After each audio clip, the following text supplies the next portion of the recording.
What's up, guys? Vince Ryder here, and yeah, welcome to my God. This I don't know why this feels like a strange video, or maybe because I haven't really tell you what I've been up to and what's been going on in my life. But man, you probably don't care about that. Let's be honest, you don't care about that. But what you do care is probably my review of this mini doc by the fellow b-boys of Top 9, one of the best crews out there in the world, basically. Best in Russia, pretty much just legends. And if anything else, it's the crew. It's the the only kind of crew out there. I mean, there's other crews, of course, MZK and Squadron. I mean, shoot, I guess I might say, I mean, there's like really some folks in the BC1 All Star group that have inspired me, as much as I don't like to admit that. But I mean, I like to admit that Top 9, for the most part, it has inspired me throughout my breaking for the longest time. And look, I don't stop breaking. I don't know how am I supposed to stop breaking. Either I'm thinking about breaking, or just breaking in general, just in the garage, just top rocks and that's it. Just call it a day. Especially how hot it's getting. Let me tell you, that's why I have the fan on. I hope that doesn't butter y'all. Okay, but yeah, welcome to my review. Just pretty much talking about the Top 9 documentary. Link in the description if you want to see it for yourself. Okay, before I go into spoilers, which, to be honest, I don't think it is spoilers. I feel like it's a bunch of important stuff. But what I'm gonna do is that I'm gonna go each b-boy from Robin, Flying Buddha, and also Nord Diamond, and just talk about, like, my and that's pretty much my way of reviewing it, aka just talking about what's going on in their lives, and just me just looking into this. Is there other documentaries of other crews that I want to see? Of course. I mean, I would love to see a Squadron like documentary, which I know Red Bull kind of covered it a bit, but that's not a documentary. That's just a piece of it. And like especially Renegades, and a documentary of MZK, a documentary of, like, some people is in the Netherlands, some people's in. I mean, I don't know about in Korea. I feel like, yeah, I mean, it would go many places if we see a documentary of, like, Fusion MC and also Jinjo Crew. I guarantee there's a good majority that would love that. But for me, I'm talking about the real, the one that actually, in many ways, because I don't know what it is. I mean, for many times, I always see Russia as like, and I know that in this moment of time, you know, Russia is just like not looking so good in these streets when it comes down to just outside the media. But in breaking, they're legends. They're respected. They're the goats. They're kind of like, it's kind of like their basketball over there, or like, I don't know. I never been to Russia, and also I really don't plan on really going there unless if somebody invites me in some way or something. I don't know. I like, if anything, I probably would go Ukraine, and pretty sure that my country, here in the U.S., would actually prevent me from going to Russia, for political reasons. But it always seems like they're just like the cyborgs when it comes down to breaking, when it because of just how, and this is what I think personally, to me. Okay, many b-boys that are Russian can give you a different answer of, like, why is breaking so big in Russia in the first place. And to me is that there's certain places, and this is my analysis. Okay, just hear me out. Okay, I'm a cook. Okay, I'm a cook. Oh, Snap is cook. I'm a cook for you. Okay, I just want you to taste these nuggets in your mouth. Oh boy. Okay, I'll stop. But basically, I there are certain places that have, like, and this is a weird, but at the same time, what really start made people break in the first place, specifically b-boys, it's just beautiful women. To be honest, I think girls really have inspired our hearts in general, have inspired us to break in the first place. We try to find ways to entertain, or just like impress them. And breaking, for whatever reason, is kind of like the most part of, like, why that a lot of us really impress them. I think a little what Mr. Wiggles kind of said better, of just like how, like, what he said. He's like, girls make the b-boys or something like that. I don't freaking know. It was an interview a long time ago that he said. But he did say something that is in the subject of like, well, when it comes down to the b-boys, when it comes down to just, like what makes them go, what makes them, have that energy, girls. I think this is a subject for a different time, but I'm not going to go in this too long. Let's be honest. Pre-women, if you find a fine girl, it makes you break. Let's be honest here. And I'm going into the personal. I know that some b-boys are probably like, oh, I do it for the realness. I do it for hip-hop. I do it because I struggle. I struggle. Come on, bro. You probably do it for the girls. Impressing that high school crush at that one day in prom, and that's probably how you got into breaking. And yeah, the other aspects mean it, but don't be ashamed. Listen, that's how I got into breaking for the most part. Impressing a girl back in middle school, okay? Origin story, oh snap. I mean, there's more into it, but for the most part, if I want to impress women, I always think that breaking was the thing. Doing this crazy move, if someone's gonna see me, I know a whole bunch of people are gonna see me, but also the girl that's probably like into me, maybe, I think, I don't know. Spoiler alert. No. But like it would see my air chair, maybe. I, I but no, that never happened. that Let's be honest here. But yeah, that's literally like for most people why they kind of break, why they dance, why they, and it's not just breaking, it's a lot of things. Making music with all these freaking songs about heartbreaks. I mean, shoot, the amount of Taylor Swifts out there probably do it because of love. And love is literally, and I don't know if, like, of course I'm the best to actually say this for the most part, that I, and maybe not, but like love itself is what energizes us as not only as b-boys, that's, an aspect of it, but as artists, as people, and it kind of feels that way. And of course, I'm going off a tangent. I probably should get back to top nine. So top nine, let me tell you something. I'm going through the b-boys and gonna tell you about, what really have they inspired me. And there's some that I don't necessarily know,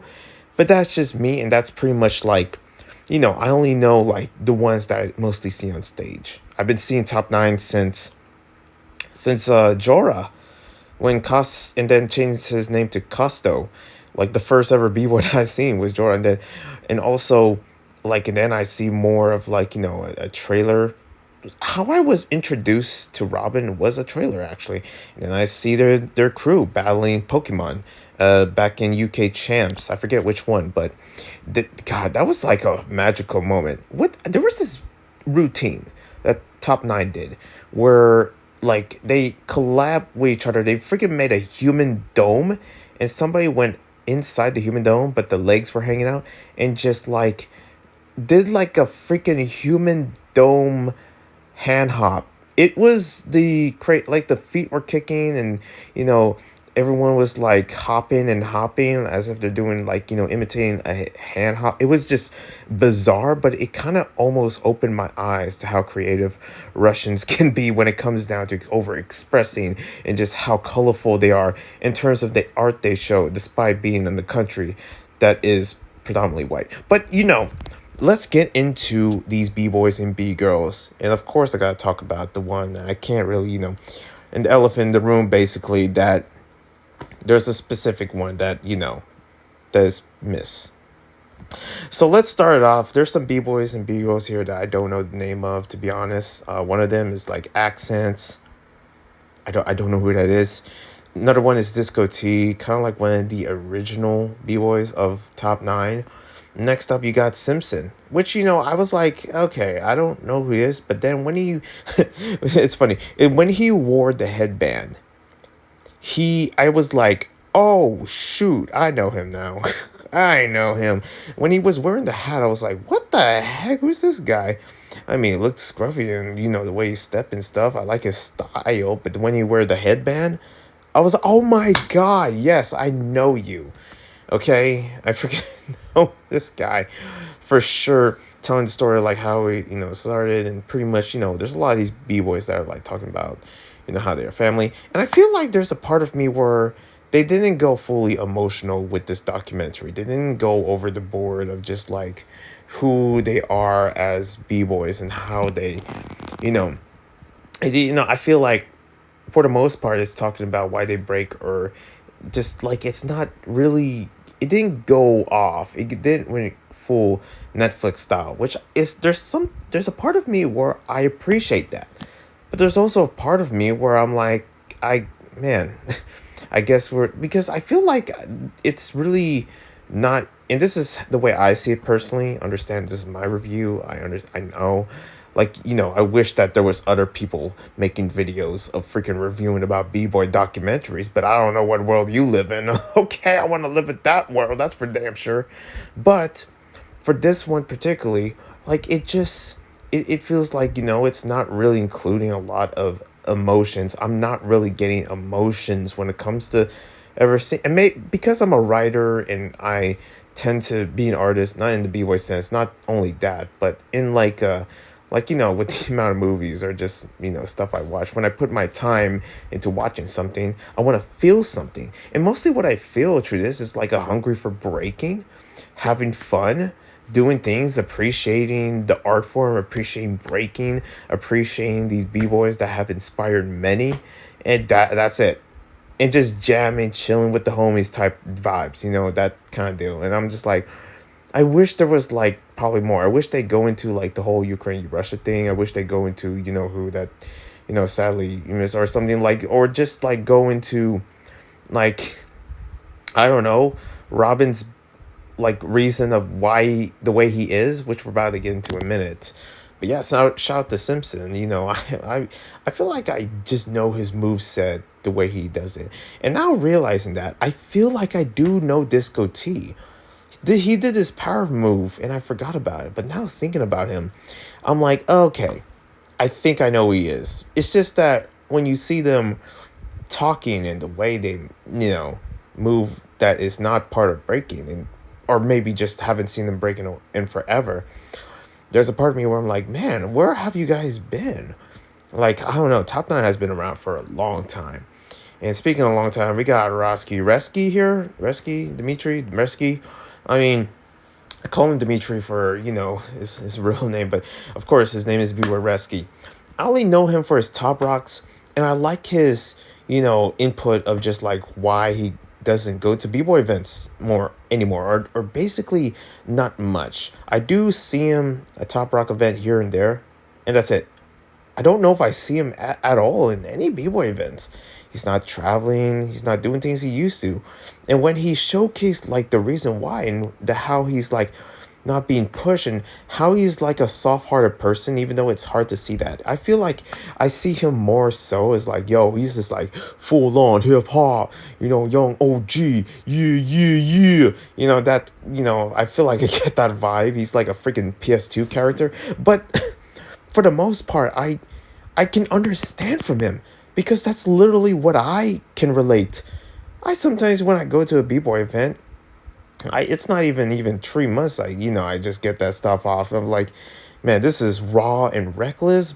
It's beautiful, but at the same time, man, it can be tiring. Like, it feels like I just been to like the sixth freestyle session, and maybe I'm not built for it. Maybe I'm, different. Maybe, it's just like, I spend my time in other events as well that is not breaking, so my energy's not up there for sure. But the thing is that, like, I understand what he's going through, and there's a part of me where I'm thinking like, I kind of relate, because he really showcased that like in the ending of the documentary, where like, why doesn't, like, the whole idea, like, of b-boy events compared to his own, theater events where it's more peaceful.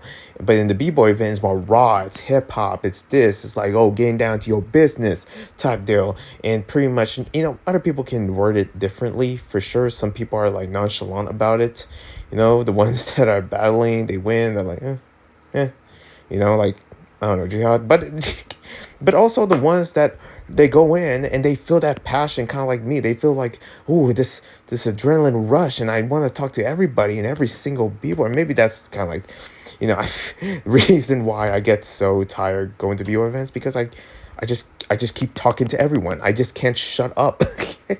Like I think I find myself talking to Alien S at a freestyle session 4 times. I'm sorry, Alien. Okay, if you're watching this, he's probably not. But I literally would be freaking fanboying. Not only I see them and just like get a picture, get an autograph, but I kid you not, I want to hang out with them. I don't care who it is. If Lilu's there, I'm gonna hang out with him. If freaking Jihad is there, I'm gonna hang out with him. I'm gonna hang out with Mod Squad. I'm gonna chill with Concrete All Stars. I'm gonna chill with everybody because I'm an only child. I never had that sense of brotherhood ever in my life. And the moment that I don't even care, like it can be anyone, okay? Shoot, if Smurf Zane was there, I would be just, I would, there might be a slight chance that I might live with them. I don't, it's like, yo, can we work things out? Can we work things out? And then when we're done with the event, like, what the heck just happened? It's just like the freaking social ghost just haunt me real quick, and I'm just like, I want to hang out. I want to hang out with this guy. I want to hang out with this b boy. When they hang out, there's a b girl. And then when I get out, I'm like done. Okay, and shoot, if Flea Rock was there, okay, I'll probably have a heart attack at best. I don't know. And maybe the same for Rescue. But when, I feel that vibe when I go to like a theater or a Broadway show, it's like, it's different. It really showcases like how that's kind of like the different aspect of breaking and being in art, like being in a different area as a dancer, as not only as a b-boy but as a dancer, as an artist in general. And Rescue really kind of like really highlighted that. It's deep. So I got something to say about Flying Buddha. So when seeing, I was like, yo, yes, this is the man, Flying Buddha. And also it was interesting because I think Disco T was the usual one that's power, or maybe not. Robin said something like, there were certain b-boys that were, we had our b-boy that used to do power. Some of us fall out from it, like, you only fall out from top 9 if you don't break anymore. And there was a b-boy in there that actually just grew out of breaking and just doesn't do it anymore, and that was their only power guy. And now if they don't have a power guy, like, what are they gonna do? So the fact that Flying Buddha came into the picture was like almost like just a breath of fresh air. It was also interesting, like, just to see him in general. I was like, man, because the thing is about top 9, and I guess this is most for Ukrainian and Russian crews, there is a Ukrainian in there. There is a couple, like I think Robin and also Flying Buddha are the Ukrainians that are in this particular crew. I mean, Komar might be, what? Actually, no. Listen, the only people that I know that aren't Russian that are Ukrainian, or maybe vice versa, I don't freaking know. Okay, I'm a Filipino Italian. I don't know damn right at all. But what I do know is that it's basically like, there's 2 Ukrainians, Flying Buddha and, of course, Robin. That probably lives in Russia, but the thing is, I don't know. What I do know is that Flying Buddha did actually move to the US at one point, like, and also like Miami. So that was pretty interesting, which I kind of knew about. The first time I saw, I remember like, before UK champs, I was like, man, what happened to Flying Buddha? Where is he? And I did see like, other battles of him, of course, like, his 1v1s that he's kind of like well known for, like with Ruin, and also when he battled MN Joe, that was a good time. But also, like, he did like he was living in the US, and I was like, I didn't realize that. And I was like, oh, that's kind of interesting. I guess he chose somewhere to be where there's more Asians because, to be real here, I mean, anywhere in the US, okay, you'll have Asians of all freaking sorts. Okay, I get it. It's a melting pot. It's not only Asians. I mean, shoot, Asians next to Armenians, next to freaking Greeks, next to freaking Arabs, next to freaking Dominicans. Listen, it's a whole melting pot here in North America, okay? It's beyond a melting pot. And I guess Flying Buddha just sees that that's my guess. That's my guess. He basically came here because of Circus Soleil. I mean, Circus Soleil, Circus du Soleil, or so, I call it Circus Soleil. Okay, some people might, I don't know. But it was also the same reason for other b-boys. They if they want to get paid to do breaking, and that's kind of like their in their resume, just breaking in general. And it kind of seems like that most of these b-boys, that's kind of like the only thing they kind of really know is, well, breaking. And they don't really have any, I mean, they have DJing, they have this and that, they have organizing, just like with Komar, or like, and also Tony, that organize events, and just they do stuff like that, or maybe travel.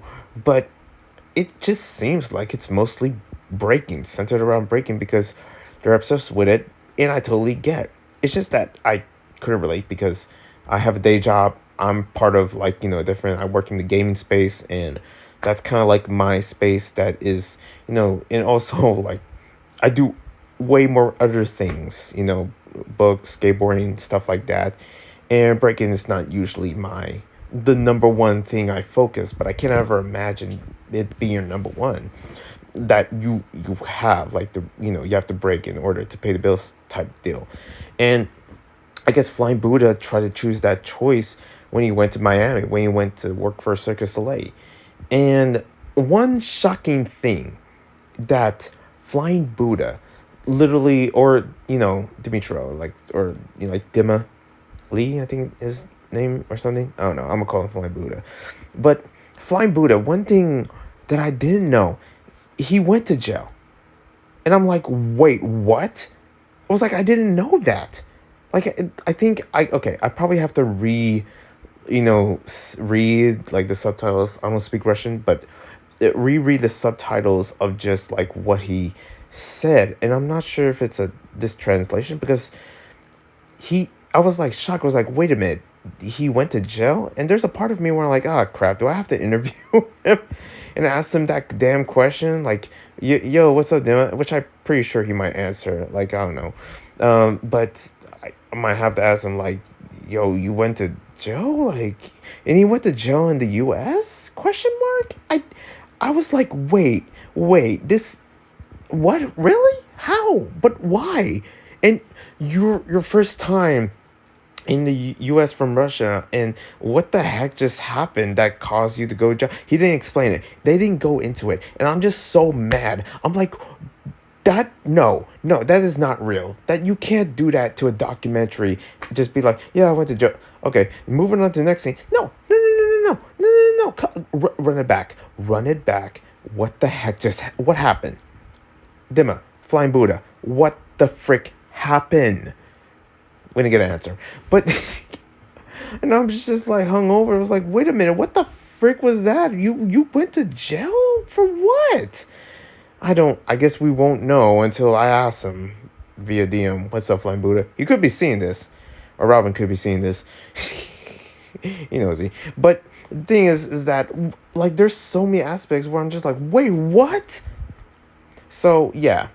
And also, he moved back to, I think he moved back to Ukraine because that's where he's from. And, yeah, he talked about how it's hard to go back to Russia because of the war, which is sad. And he's, teaching kids. He also just jams and, pretty much around. Like, the thing is that he didn't know he liked US. He went there for work, but it's like, he didn't, of course he didn't probably stay there. Maybe because it's too expensive here or something like that. I don't freaking know. But the aspects of seeing, like, and especially the part where he talks about, like, him and Top 9 and freaking R16 in Korea, and how it's like he was like talking about, like, oh, it's important for me to win R16 because Top 9 lost, next to TIP at the or was it was probably some other crew, I don't know, but it was a Korean crew because it's based in Korea. And he was like, man, it was important to me for a win. And the thing is that I think something like Robin said, like, with the amount of money that they were winning, because R16, that has to have its own documentary, because the amount of funds that they had was through the roof. Like, it was a lot of money. I don't know what, but I think Robin said, like, $15,000, $45,000 or something like that. It's like a large amount of cash prize in the prize pool in R16, like, decades ago. But man, just thinking about, like, what like, shoot, ever are we ever gonna have it back though? I mean, shoot, you might as well ask B-Boy Dizzy about that because I don't freaking know if they're gonna have it back. But yeah, Flying Boo's part was interesting for sure. And oh boy, we gotta get to Robin.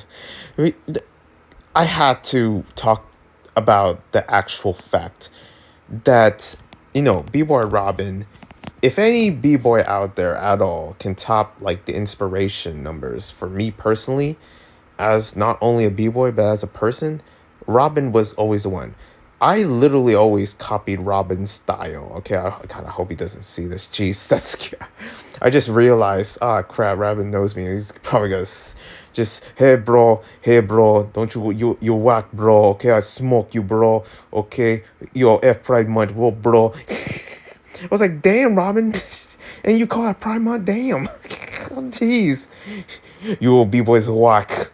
No gay b-boys allowed. No, I'm kidding. But the thing is that Robin is my biggest inspiration because I used to hate him, and I'm talking about like when I was like what was this? What is it? 2015 graduation, high school, and and the rest was like pretty much like it was probably even before that.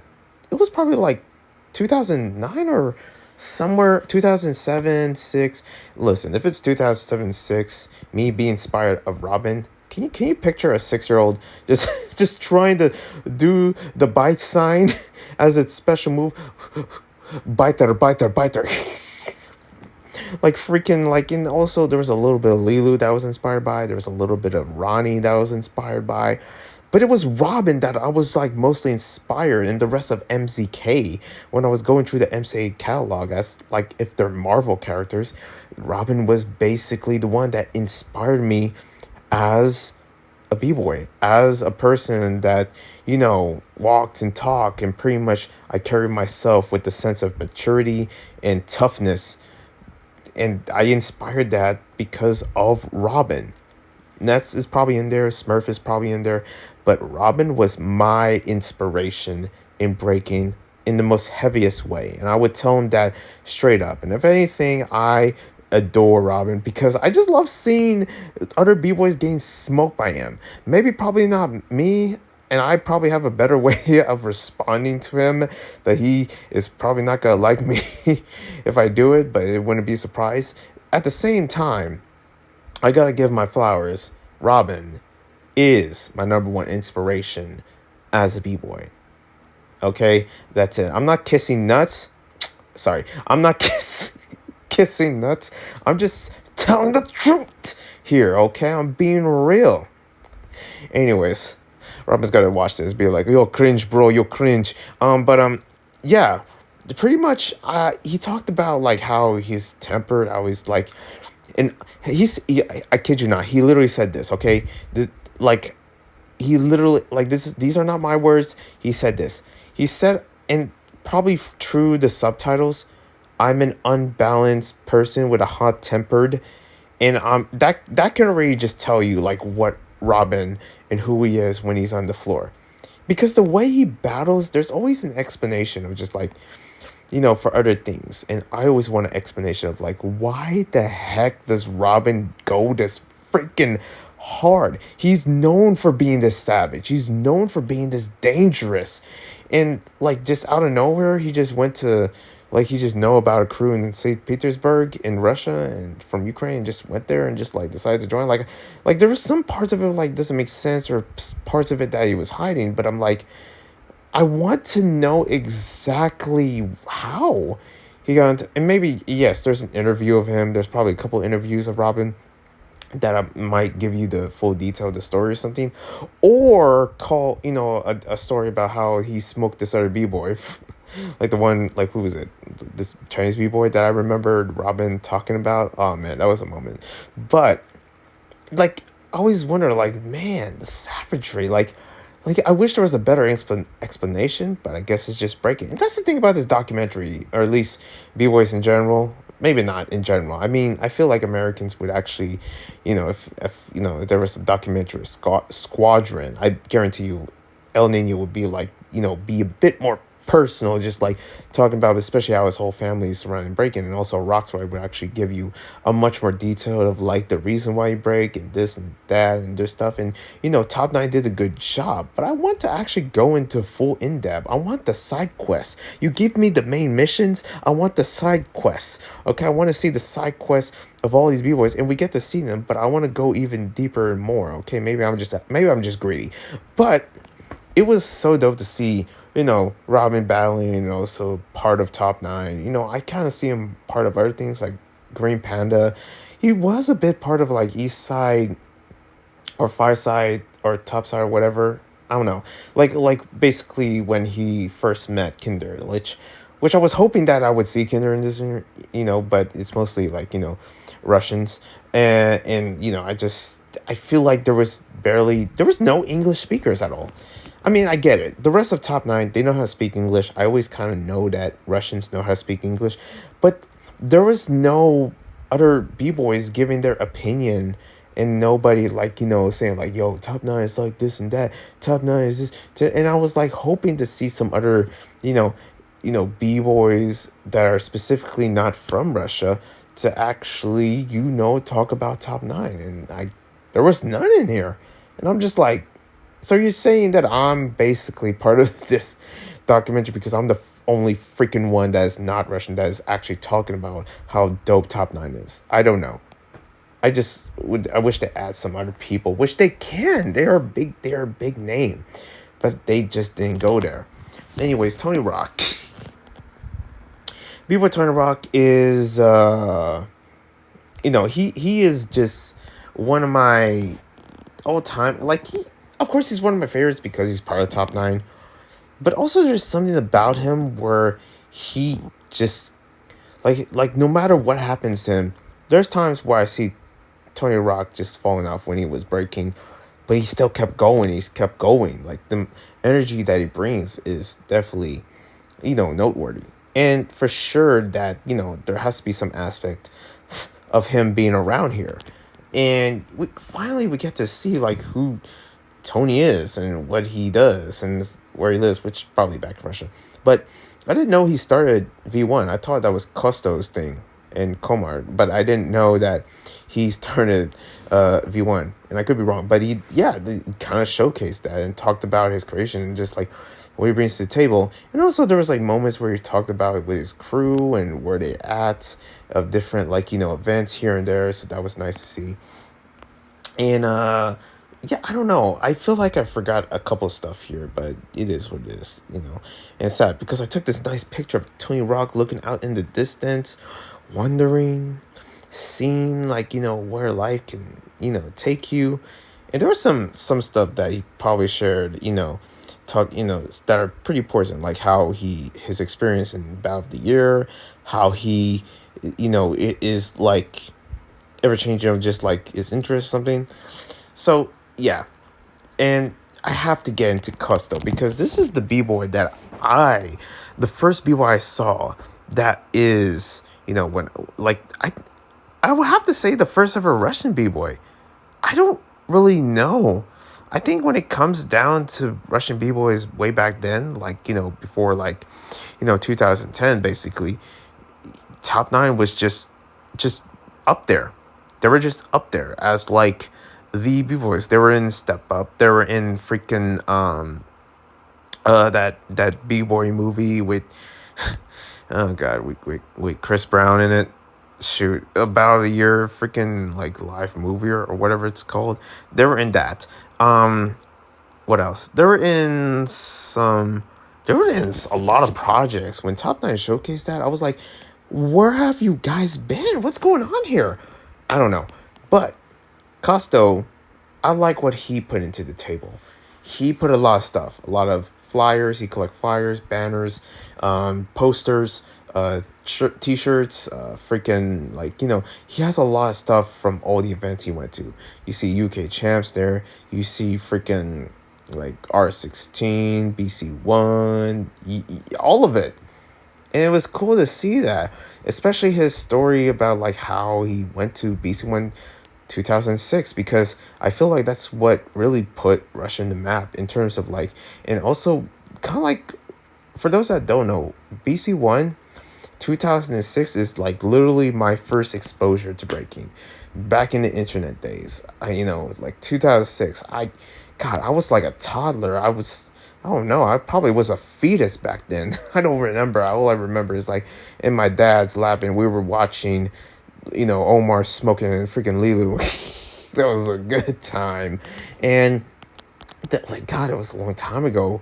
Now thinking about it, I remember just copying Lilo and just doing treads on treads. Like, I don't know. I think I busted a toenail when trying to do treads at that point, and I just still kept doing it because I just loved it. There was just something about it where, when it comes down to breaking as a kid, I was like, man, I wanted to do more of it. And I, of course, remember Junior. Okay, I like to call it Junior with that French, tone. Junior. Okay, the way he says it. Junior versus Jorah, which is now Costo. And that was the battle that I was like, when I first saw Costo, I was like, whoa, this guy is like just like there's something crunchy and just like dope, like freaking dope, like heavy of just his movements. He lays it down heavy. I don't know what it is. I don't know what's his style. His like, very flexible guerrilla style that he brings. I don't know where it came from, but I'm like, yo, this is just mad sick. Like he's going passing each event or just like bringing a certain element to it.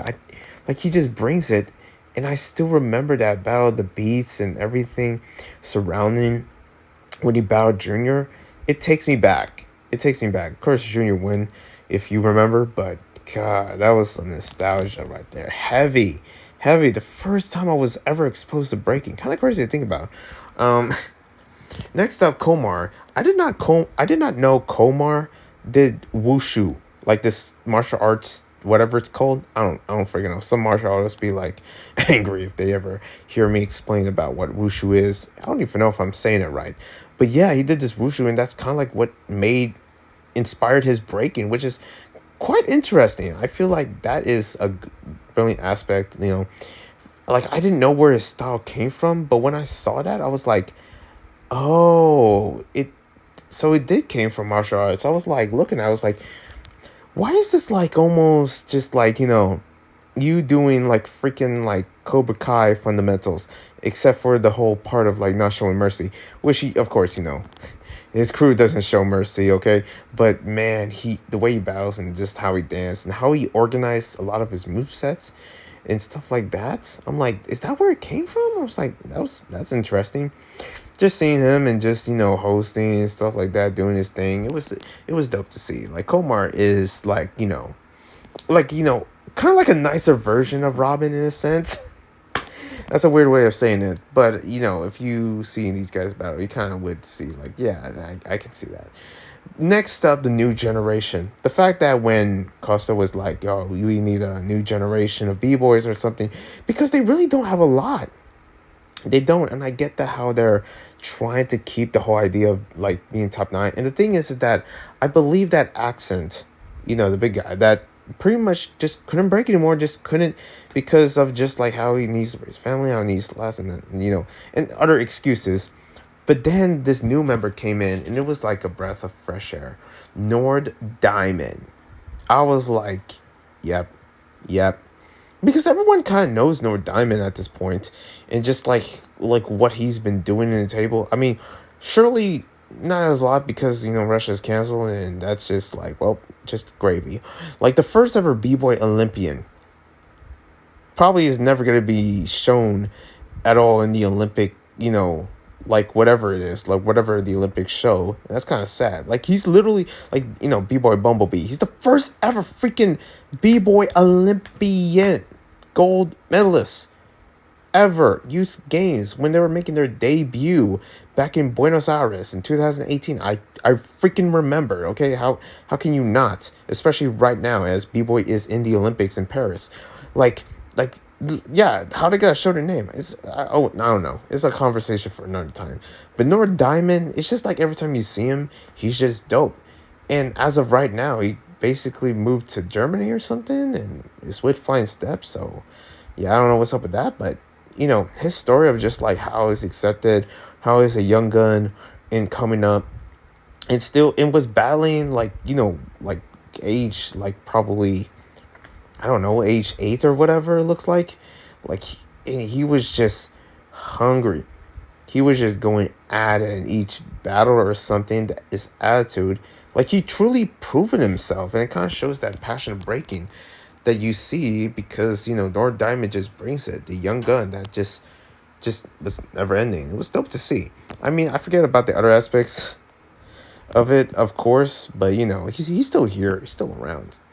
Yeah, man. Okay, I didn't mean to do that transition. I'm so sorry, ladies and gentlemen. This is it right here.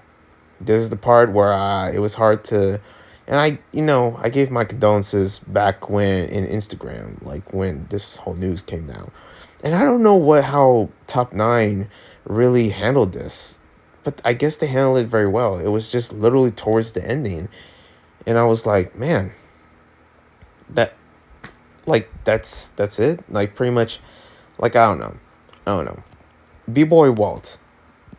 And I don't know much about Walt, to be honest. I apologize. And listen, there's some B boys that I know more. There's some B boys that I don't know.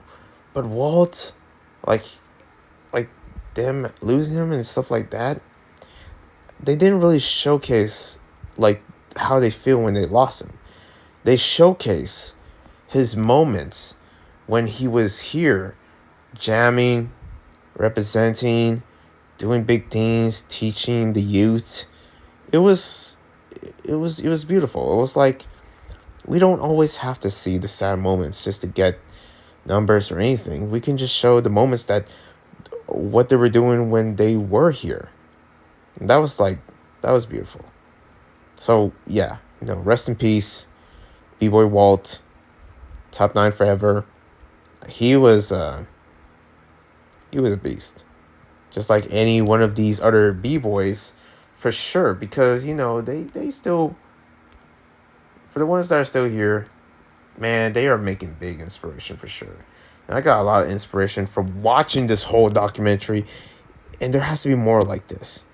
And I might review them more and also ramble more because that's what I do. I want to let you know. I don't know who's watching this like after this timeline or anything. I guarantee you. Who am I? Just a person that likes breaking, just talking about it. There's not really nothing else, okay, that, is impressive, just like, or anything. Like, I don't really want to put these videos in high quality for no freaking reason. But at least I'm talking about this because I want to share you. I just want to share. Also, build a portfolio of just like, my relationship with breaking because a lot of people just don't know how I see it compared to anyone else. But when I see Top Nine, I was like, man, all that inspiration just comes back. I'll see you guys. One love. Breaking forever. Top Nine all day.